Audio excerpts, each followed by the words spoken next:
ETF index mutual funds నేర్చుకుని stock మార్కెట్లో రాణించాలనుకుంటున్నారా? వెంటనే ఈ నెంబర్కి కాల్ చేయండి. నమస్తే, welcome back to Suman TV. Present మనతో పాటు ఉన్నారు TEDx speaker, legendary award winner in real estate, realtor oxygen founder and CEO and business analyst doctor Nandi Rameshwar Rao గారు. నమస్తే సార్. సార్, బంగారం వెండి గురించి మాట్లాడుకుంటే మనం చాలా వీడియోలో చూసుకున్నాము. చిరాకు తెప్పిస్తావు, బంగారం వెండి బంగారం అది పెరుగుతుంది తగ్గుతుంది, అది పెరిగిన వల్ల నువ్వు నవ్వుతావు, తగిన వల్ల ఏడుస్తావు.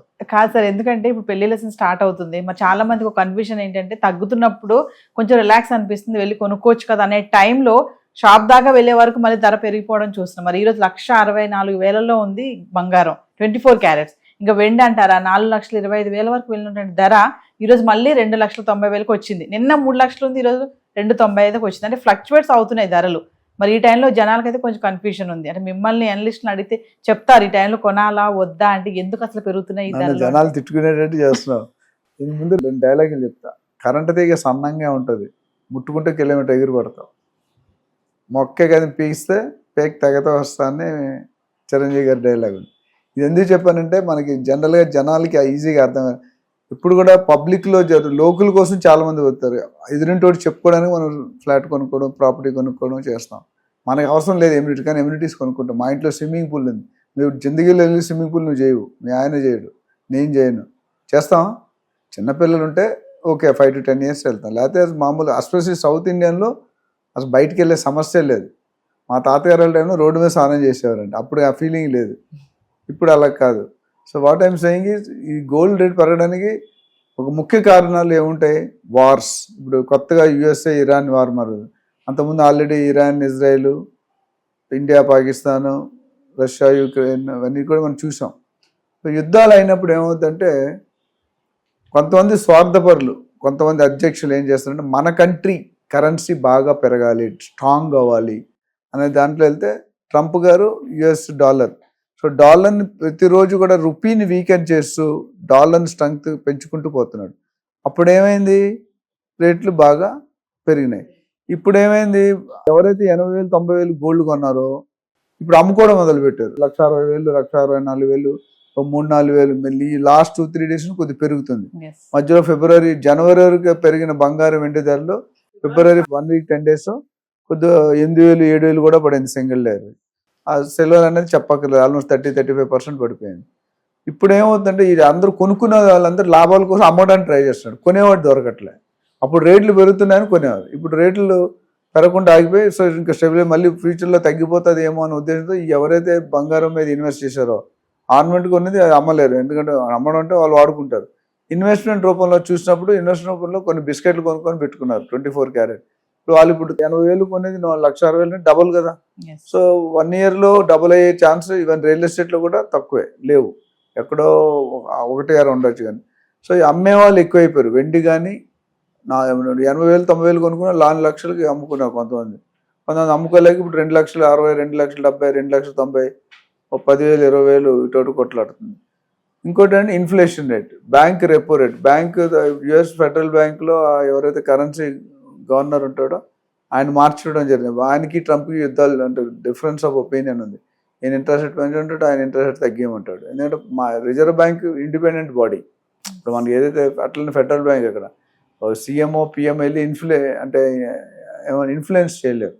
సో దానివల్ల కూడా ఎప్పుడైతే బ్యాంక్ రేట్లు, ట్రంప్ గారు ఏమంటారు, బ్యాంక్ రేట్లు తగ్గియని అంటాడు. తగ్గిస్తే మార్కెట్ అల్లకొల్లం అయిపోతుంది.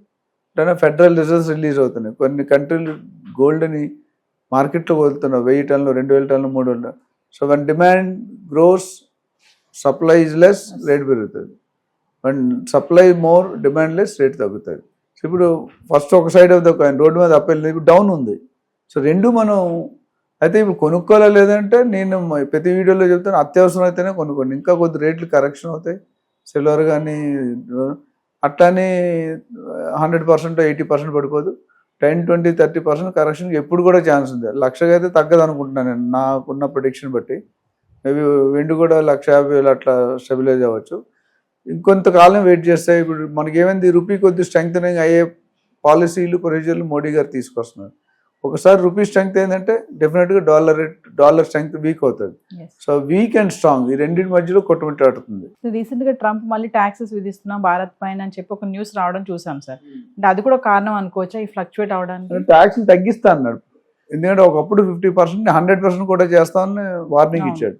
ఒకసారి మనం మదర్ ఆఫ్ ఆల్ డీల్స్ చేసినప్పుడు రష్యా యూరోపియన్ కంట్రీస్తో డీల్ సైన్ చేసాం. రష్యాతో మంచిగా ఉన్నాం, మిగతా కంట్రీస్తో కూడా మనం we're having good bilateral relationship. వీళ్ళందరూ ఒకటైపు వన్ సైడెడ్ అఫైర్ అయిపోతుంది, వన్ సైడెడ్ వార్. ఏదో సినిమాలు ఉంటుంది, ఒక్కసారి నేను తలుచుకుంటే వన్ సైడ్ అయిపోతుంది. ఒకప్పుడు ట్రంప్ అపోజిషన్ ఆయన ఒక్కడు ఒక పక్క, మిగతా కంట్రీలు and rest of the countries in the world ఒక పక్క. కానీ ఇప్పుడు ఏమైందంటే మన మోడీ కుక్క చాటుకు చెప్పు దెబ్బలాగా రివర్స్ గేర్లు వెళ్తున్నారు. అంటే ఈయన కూడా మీ అమ్కిచ్చే కమనే అనే డైలాగ్తో మనం కూడా ఎందుకు 50 కాదు 100% ట్యాక్స్ ఇచ్చినా నేను తట్టుకుంటామని చెప్పి అన్నసరికి ఆయన కూడా డీటెయిల్గా ఆలోచించాడు. మన అందరి ముందు మనం ఎందుకు చెడ్డైపోవడం అనే దీంట్లో ఆ 50% 18% రోల్ డౌన్ చేశాడు. ఫ్యూచర్లో మన ఇండియా అయితే మొత్తం 0 చేసింది, దానివల్ల మిశ్రమ స్పందన ఉంది.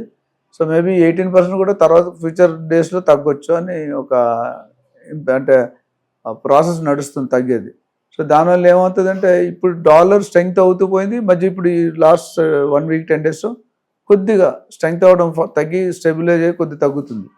ఈ రెండింటికి మధ్య వేరియేషన్ ఫ్లక్చుయేషన్, రేట్లు తగ్గడం పెరగడం, ఇన్ఫ్లేషన్ రేట్ రావచ్చు, జీడిపి కావచ్చు, యుద్ధాలు కావచ్చు, ప్రొడక్షన్ కెపాసిటీ కావచ్చు. ఇప్పుడు మైనింగ్లో మనం లాస్ట్ టైం మాట్లాడుకున్నాం, సిల్వర్ కానీ గోల్డ్ కానీ మైనింగ్లో చేయాలనుకుంటే ఆ మైనింగ్ కాస్ట్ ఎక్కువైపోతుంది. ఇప్పుడున్న గోల్డ్ మార్కెట్లో గట్రా కొత్త బంగారు రావాలంటే కాస్ట్ ఎక్కువైపోతుంది, దాన్ని ఎవరు ప్రొడ్యూస్ చేయట్లేదు. సో అది ప్రొడక్షన్ ఎక్కువైతే ఒకలా ఉంటుంది, ప్రొడక్షన్ తక్కువైతే ఒకలా ఉంటుంది. సో కొనుగోలుదారు మైండ్ మారుతుంది అన్నమాట. ఇప్పుడు ఇంకో మళ్ళీ ఫర్దర్ తగ్గిపోతుందని తీసుకున్న వాళ్ళందరూ ఎవరైతే ఇన్వెస్ట్ చేస్తారో సిల్వర్ కానీ ఇది కానీ మార్చుకుంటున్నారు ఐడియాని. అదేవిధంగా ఫ్యూచర్లో మోడీ గారు ఏదైనా పొరపాటున 500 రూపాయల నోట్లు తీసేసి వేరే నోటు 100 రూపాయలు 50 రూపాయలు పెడతా ఉంటే అప్పుడు సిల్వర్ నోట్లు, బంగారు నోట్లు, కాపర్ నోట్లు వస్తాయి. ఆల్రెడీ కాపర్ కూడా బిస్కెట్ల కింద అమ్మడం మొదలుపెట్టారు. సో మెటల్స్ అన్నీ కూడా కాస్ట్ వస్తుంది. బట్ ఈ ట్యాక్స్ తగ్గడం వల్ల ఆ ట్రేడింగ్ రేట్లు కూడా తగ్గి మార్కెట్ తగ్గితే it's a positive sign to win win situation అందరికీ. Thank you.